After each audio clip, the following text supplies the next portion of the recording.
Dites-moi, c'est quoi le christianisme du dimanche?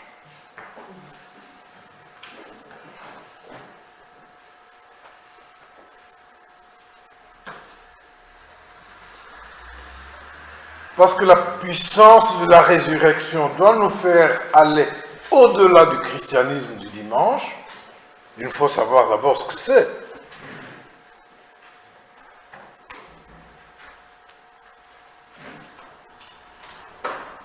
Vous savez que c'est le dimanche que quelques-uns, dimanche matin, que quelques-uns vont faire le foot. Dimanche matin. J'en ai connu qui habitaient chez moi. Le dimanche, les entraîneurs préparaient les matchs, ils voulaient les prendre. Et quand ils disaient non, non, nous on va à l'église, et ils leur disaient mais à l'église, mais vous pouvez aller samedi quand même. Dimanche, nous avons match. Vous pouvez aller samedi à l'église. Ne sachant pas que nous on va pas à l'église samedi. Parce qu'il y a des messes.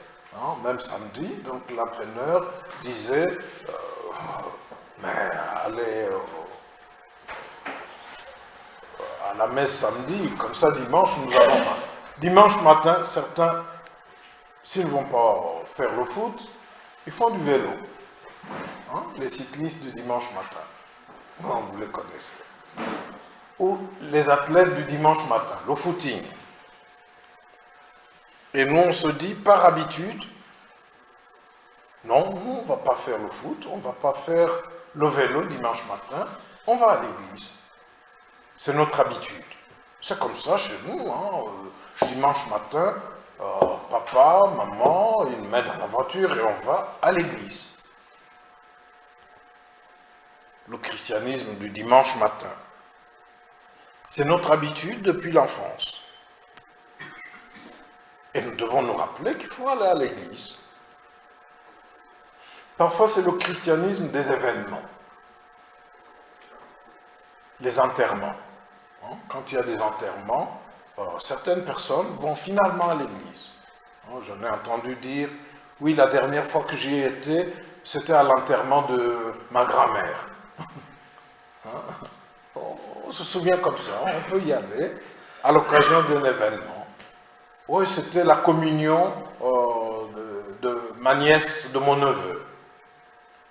Le christianisme des événements. Oui, on est chrétien, c'est pourquoi on est allé quand il y avait la première communion ou la présentation, pour ceux qui ne baptisent pas les enfants, comme chez nous, la présentation de l'enfant, et puis on est allé, le christianisme des événements. Parfois le christianisme, pour quelques-uns d'ailleurs, de Pâques. C'est seulement à Pâques qu'on va à l'église. Bon, il arrive même qu'à Pâques, vous savez vous-même qu'il y avait tellement de vide, même le culte de Pâques, parmi nous, parce qu'il faisait beau, comme aujourd'hui. Il fait beau, et puis il est préférable de faire autre chose. Mais on se souvient, on dit non, on est quand même chrétien, comme on est tranquille, on n'a rien à faire, on n'a rien prévu en famille, on ne va pas ailleurs, eh bien on va à l'église. Et le christianisme du dimanche, vous savez, certaines de ces mauvaises habitudes, c'est de grossir la paille qui est dans l'œil de l'autre. Vous connaissez la paille? Un bout de paille là qui est tombé dans l'œil de l'autre. Quand on aime le christianisme du dimanche, on ne voit que cette paille là qui est dans l'œil de l'autre. Et ce christianisme nous empêche de voir la poutre, la grosse poutre qui est dans notre propre œil. Donc on ne voit que le mal, les faiblesses, les mauvaises habitudes, les mauvais caractères des autres. Tout, ce sont les autres qui font ça. Le christianisme du dimanche, bien ce genre de choses. De voir ce qu'il y a dans l'autre, ce qui ne va pas dans l'autre, ce qui n'est pas bien du tout dans l'autre. Je ne dis pas que dans l'autre tout doit être bien. Non. De ne voir que cela, et en soi-même, on est arrivé. le christianisme du dimanche nous fait croire souvent que quelque part nous sommes meilleurs qu'eux.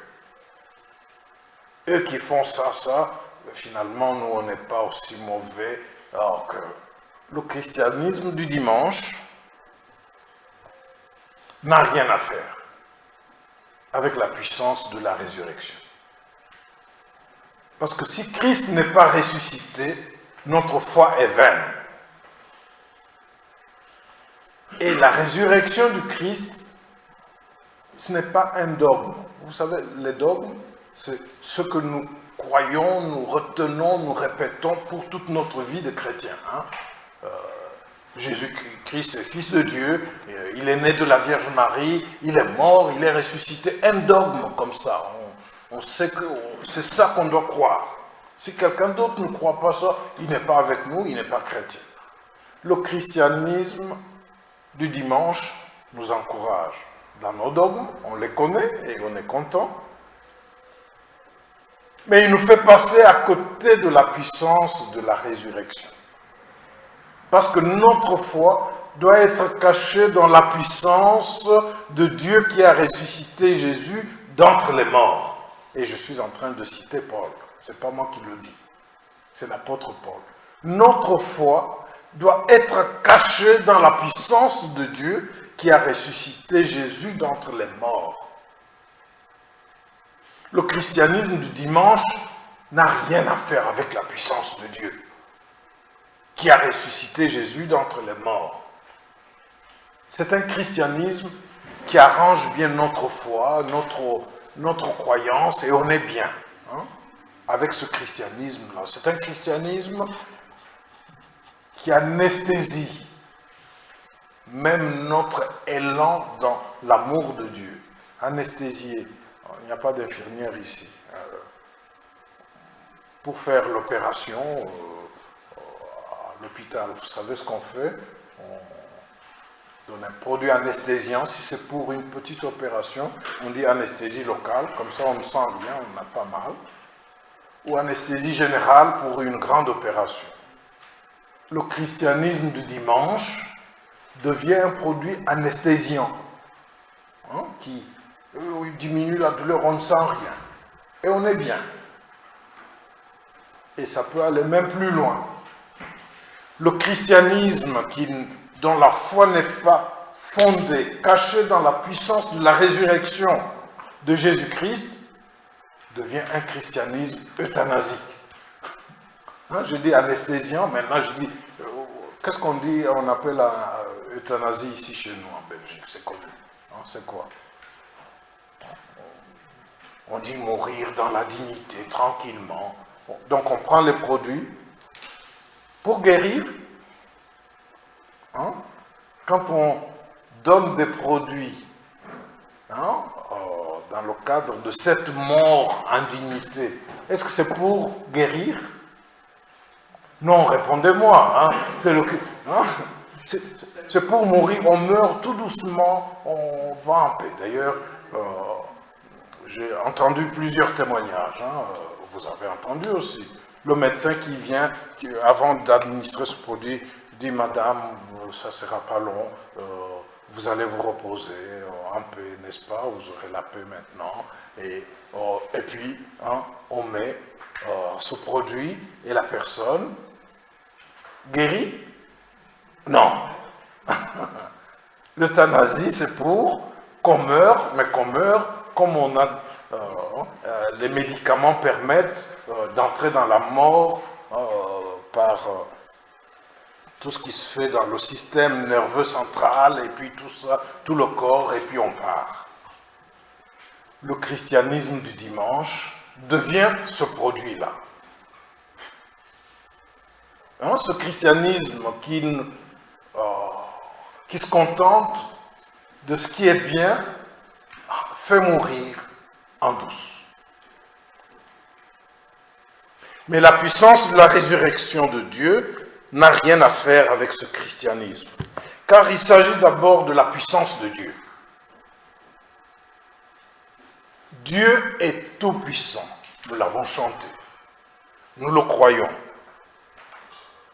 Nul n'est comparable à Dieu, c'est-à-dire que là où les hommes ne peuvent rien, là où les puissances du monde ne peuvent rien, Dieu y peut. La résurrection de Jésus-Christ est une affaire du déploiement de la puissance de Dieu.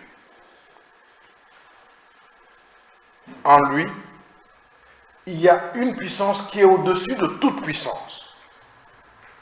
C'est pourquoi il a déployé cette puissance pour que son Fils sorte de la mort, revienne à la vie. La puissance qui est en Dieu, qui a ressuscité Jésus d'entre les morts, est une puissance qui est au-dessus de toutes les puissances que l'on cherche ou auxquelles on a recours. On cherche certaines solutions là où on croit trouver une certaine puissance pour nos vies, pour nos familles, pour les membres de notre famille, pour notre société. On cherche des puissances, mais la puissance qui est en Dieu, qui a ressuscité Jésus d'entre les morts, est au-dessus de toute puissance. Et c'est cette puissance qu'il a déployée pour ressusciter le Seigneur. Je vous prie de regarder à Éphésiens 1, au verset 19 et 20. D'abord 19, on reviendra. C'est une prière de Paul qui commence au verset 15, du chapitre 1, Éphésiens 1, verset 15. C'est une prière. Nous en avons déjà parlé, mais on en reparlera encore dans l'Église.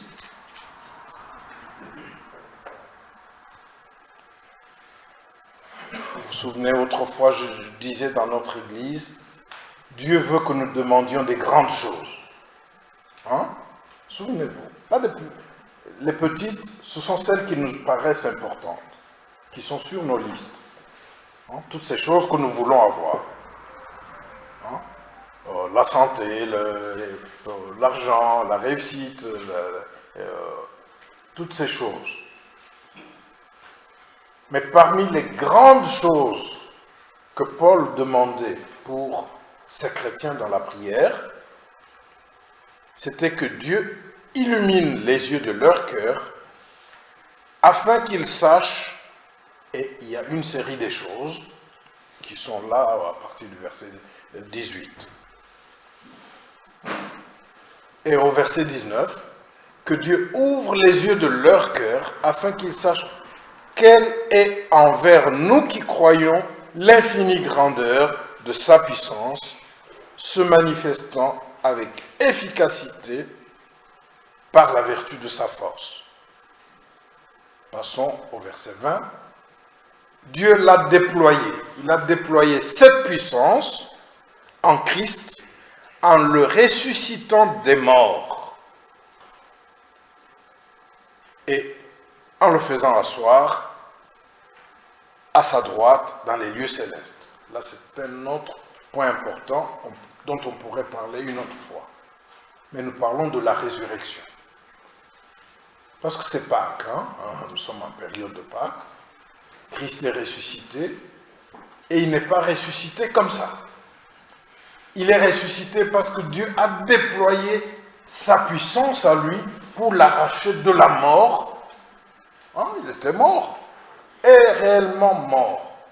Sur la croix, quand il a expiré, le centurion a dit « cet homme était vraiment le Fils de Dieu ». Donc il était réellement mort.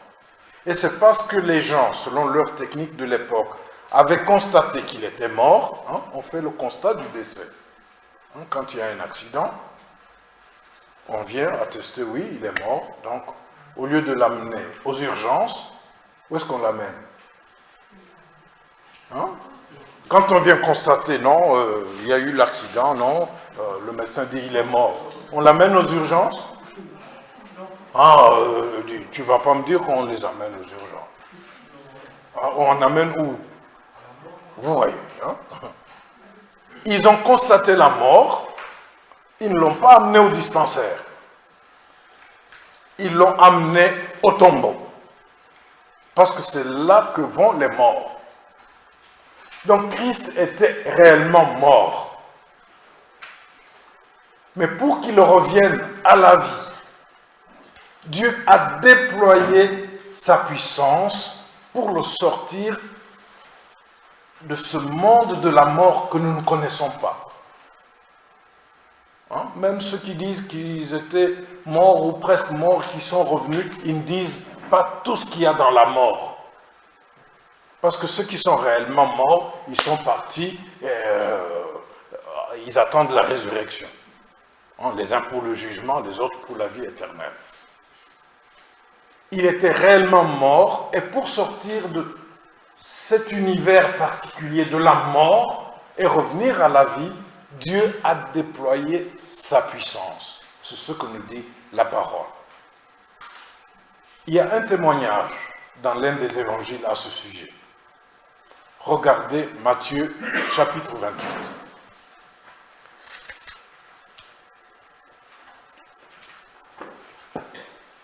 Est-ce que quelqu'un peut nous lire Matthieu 28, versets 1 à 7.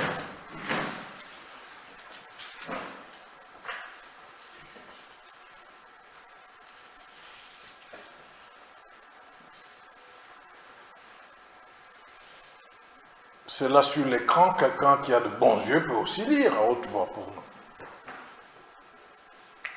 Au lieu de regarder dans vos tablettes, là, les petites choses électroniques, là. Oh, c'est là, allez-y. Que quelqu'un lise pour nous. Après le sabbat, à l'aube du premier jour de la semaine, Marie de Magdala et l'autre Marie allèrent voir le sépulcre. Et voici, il y eut un grand tremblement de terre, car un ange du Seigneur descendit du ciel, vint rouler la pierre et s'assit dessus. Son aspect était comme l'éclair, et son vêtement blanc comme la neige. Les gardes tremblèrent de peur et devinrent comme morts. Mais l'ange prit la parole et dit aux femmes, « Pour vous ne craignez pas, car je sais que vous cherchez Jésus qui a été crucifié. Il n'est point ici, il est ressuscité comme il l'avait dit. Venez, voyez le lieu où il était couché. Et allez promptement dire à ses disciples qu'il est ressuscité des morts. Et voici, il vous précède en Galilée.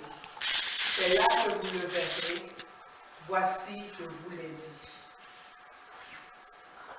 Une petite parenthèse, c'est pas sur cela que j'allais prêcher, hein, une petite parenthèse à propos des mamans. Hein. Ce sont elles qui ont eu ce privilège de voir ces effets de la puissance de Dieu. Ce sont elles qui ont reçu cette mission d'aller dire que réellement la puissance de Dieu s'est déployée. S'il vous plaît, mes chères mamans, n'allez pas chercher la puissance ailleurs pour vos familles, pour votre Église. Elle est là, la puissance, au pied de la croix, auprès du Seigneur, parce que les mamans aimaient tellement Jésus qu'elles cherchaient à l'avoir. Hein. Marie disait, je vais le prendre, montrez-moi où est mon Seigneur et je le prends. Ça, c'est le cœur des mamans qui aiment Jésus, parce que vous l'aimez. Cherchez la puissance qu'il a ressuscité d'entre les morts pour votre salut, pour le salut de vos enfants, de vos petits-enfants, de votre Église. Cherchez cette puissance. Parce que réellement, elle s'est manifestée et les mamans étaient les premiers témoins. Je ferme cette parenthèse parce que je ne prêche pas seulement aux mamans ici. Hein? Je prêche même à ceux qui sont fatigués. Je vois qu'ils mettent les têtes sur les épaules des autres pour dire maintenant, moi, bon.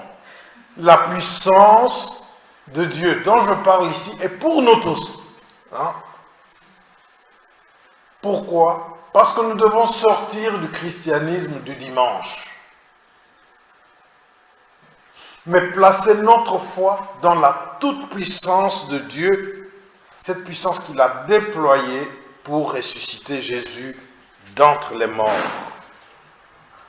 pour triompher du monde de la mort. S'il vous plaît, on ne va pas triompher du monde de la mort, des souffrances, des prisons de toutes sortes, par les puissances que le monde nous propose. Ce sont des puissances, il est vrai, mais elles ont été traînées en triomphe, donc vaincues par le ressuscité. C'est pourquoi nous avons chanté « Oh, que c'est en toi ». C'est vers toi que nous voulons aller, parce que tu as la puissance de la résurrection. C'est vers toi que nous voulons aller, parce que c'est toi le Tout-Puissant. Parce que tu as triomphé des puissances du monde, des esprits qui perturbent nos corps, nos vies, nos entreprises, même nos églises. Ces esprits-là, tu as triomphé, alors nous venons à toi. Pour que cette victoire-là devienne manifeste pour nous. Et quand le Christ est ressuscité, Matthieu nous dit qu'il y a eu un tremblement de terre. La pierre s'est déplacée. Et il est sorti du tombeau. Et il y avait la puissance spirituelle au point où c'est manifesté par la présence des anges. Et les dames qui sont allées à la tombe ont eu affaire aux anges. Je vais aller rapidement. Pourquoi Dieu est-il tout-puissant? Pour se protéger? Contre qui Dieu peut-il se protéger? Répondez-moi. Hein? Contre qui Dieu peut-il se protéger?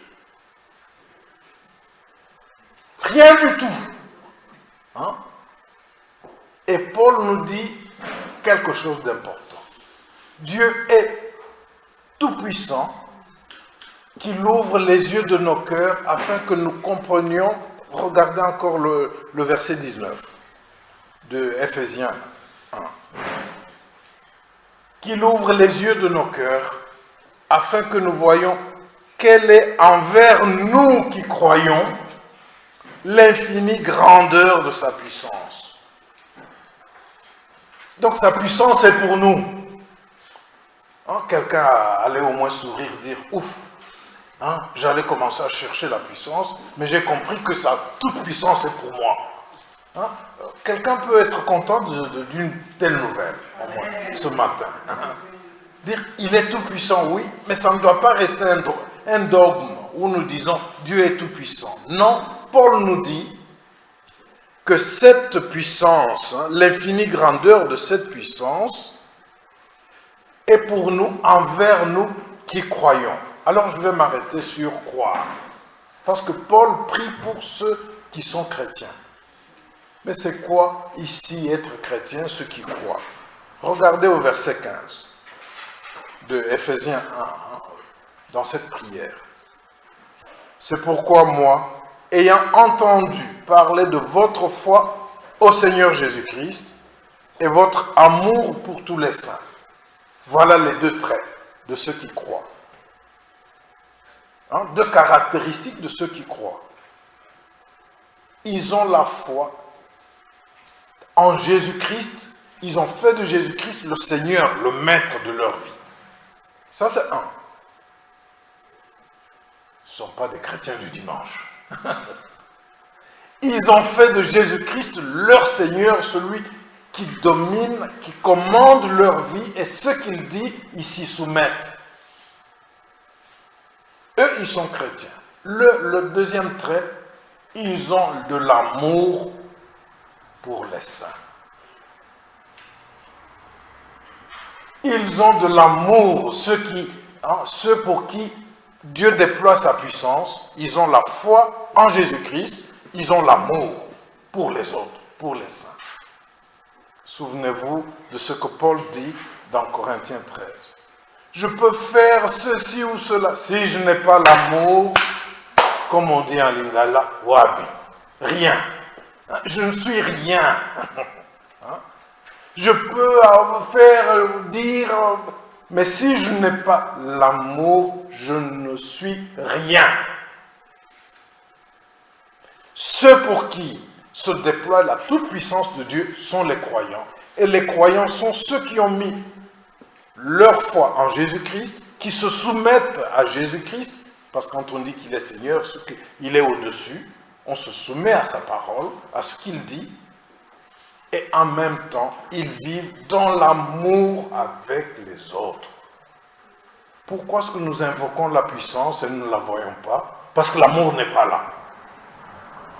Pourquoi est-ce que nous invoquons la délivrance et elle ne vient pas? Parce que nous ne sommes pas de ceux qui sont exposés à cette puissance de Dieu. Parce que c'est la haine, c'est le mépris, c'est l'orgueil, c'est tout ce qui... On regarde les autres avec les yeux que le monde nous donne. Et pas avec les entrailles de Dieu, l'amour de Dieu. Donc ceux pour qui cette puissance se déploie, ils ont la foi en Jésus-Christ, ils se soumettent à Jésus-Christ. Et quand il leur arrive de fauter, comme on dit, ils reviennent pour lui demander pardon. Ils disent non, non, oui, ce que j'ai pensé là ne t'honore pas. Ce que j'ai fait là ne t'honore pas. Ce que j'ai dit ne t'honore pas. Je reviens parce que tu es Seigneur. Mais maintenant, je le vis dans l'amour avec l'autre. Donc, le christianisme sans amour n'est pas chrétien. Le christianisme sans la soumission au Seigneur Jésus-Christ n'est pas chrétien. Or, ceux qui croient, ils doivent croire en Jésus-Christ, se soumettre à Jésus-Christ et vivre dans l'amour. Témoigner l'amour qui pardonne à l'autre, l'amour qui élève l'autre, l'amour qui soutient l'autre.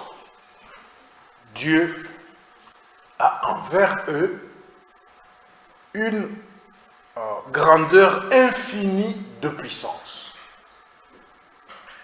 La puissance de la résurrection est pour nous. Amen. La puissance de la résurrection est pour nous. Cachons notre foi dans cette puissance. Pas seulement pour que Dieu fasse des miracles, qu'il nous guérisse, mais tout est dedans. Quand nous sommes cachés dans la toute-puissance de Dieu, mais qui d'autre va aller au-dessus de la puissance de Dieu? Que ce soit dans nos corps, que ce soit dans nos affaires, que ce soit dans nos projets, que ce soit dans nos familles, que ce soit pour mes enfants qui sont là, qui vont recommencer l'école, que ce soit dans les études. La puissance de Dieu est pour nous, mais alors il nous faut croire en Dieu, en Jésus-Christ, nous soumettre à lui et vivre dans l'amour. L'amour envers l'autre. Dieu a déployé cette puissance en ressuscitant Christ des morts. Et nous pouvons ainsi vivre la vie des ressuscités. Parce que par le baptême, ça symbolise la mort et la résurrection. Vivre la nouvelle vie en Christ, c'est celle de la puissance de résurrection. Parce que Dieu a ressuscité Christ d'entre les morts. Je termine.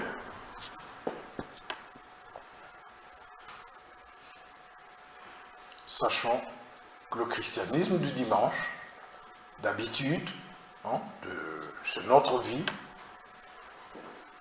ne garantit aucune puissance contre les puissances du monde. Le christianisme du dimanche, maintenant vous savez ce que ça veut dire, hein, on peut allonger, nous trompe. Et il nous éloigne de la puissance de Dieu qui est pour ceux qui croient et ceux qui pratiquent l'amour, qui vivent dans l'amour. Cette puissance de la résurrection agit pour ceux qui croient en Jésus-Christ comme Seigneur, donc qui se soumettent à lui et qui vivent dans l'amour. Elle agit, cette puissance. Elle épanouit ceux qui croient, ceux qui se soumettent au Christ, ils s'épanouissent. Elle a cette possibilité ce n'est même pas le mot, cette faculté de permettre qu'on s'épanouisse parce qu'on est en Christ et on vit dans l'amour, cette puissance va agir pour qu'on s'épanouisse. Elle donne la victoire sur les dominations, les trônes et les autorités qui perturbent. On va commencer par la cité.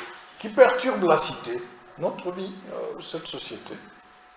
Qui perturbe même l'Église, qui perturbe nos familles, qui perturbe nos vies. La puissance de la résurrection domine et donne la victoire sur toutes ces autres puissances parce qu'elles existent et elles agissent.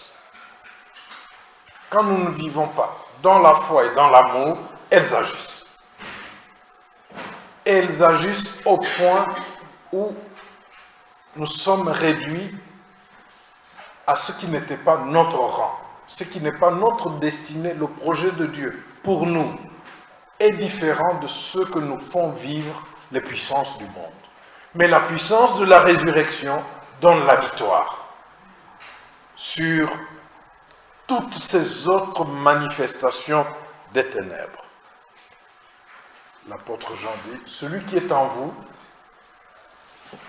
est plus fort, plus puissant que celui qui est dans le monde. Mais c'est une parole très profonde. Est-ce qu'il est en nous? Ce n'est pas parce que nous disons que nous sommes chrétiens qu'il est en nous. Dans Jean 15, il dit quelque chose de très profond. Il dit, celui qui fait ce que je dis, je demeure en lui. Voilà. Hein? Quand on ne fait pas ce qu'il dit, mais il n'est pas là. C'est très fort. On peut dire, je t'ai baptisé, j'ai parlé en langue, je suis tombé même quand on a prié pour moi, et d'ailleurs c'était grave. Hein? J'entends souvent ça. C'était terrible. Dès qu'on m'a imposé les mains, c'était comme du feu. On peut raconter des histoires. Mais est-ce qu'il demeure en vous? Comment peut-il demeurer en vous quand vous rejetez sa parole? Alors, celui qui est en vous n'est pas plus fort que celui qui est dans le monde, parce que c'est celui qui est dans le monde qui est en vous. La parole dit, celui qui est en vous est plus puissant que celui qui est... Alors il faut que Christ demeure en vous. Il faut que Dieu demeure en vous. Il faut que le Saint-Esprit demeure en vous. C'est pourquoi Paul dit, n'attristez pas le Saint-Esprit. N'éteignez pas le Saint-Esprit. Vous n'allez pas dire, il est à moi, alors que vous l'avez éteint. Alors que vous l'avez attristé consciemment et de façon continue. Comment celui qui est en vous peut être plus fort que celui qui est dans le monde? La parole de Dieu sur la puissance de la résurrection est pour nous aujourd'hui. Que celui qui a les oreilles pour entendre ce que l'Esprit dit à l'Église entende. Nous ne pouvons pas tromper Dieu. Dieu est tout puissant, il est tout puissant pour nous. Alors laissons-le demeurer en nous. Alors il va déployer la puissance de Dieu qui a ressuscité Jésus d'entre les morts afin que nous vivions une vie de victoire, une vie de paix, une vie de joie. Je pense que vous avez compris. L'une des choses que nous avons demandé au Seigneur pour ma fille, avec le pasteur, c'est donne-lui ta joie, Seigneur. La joie de l'Esprit est notre force.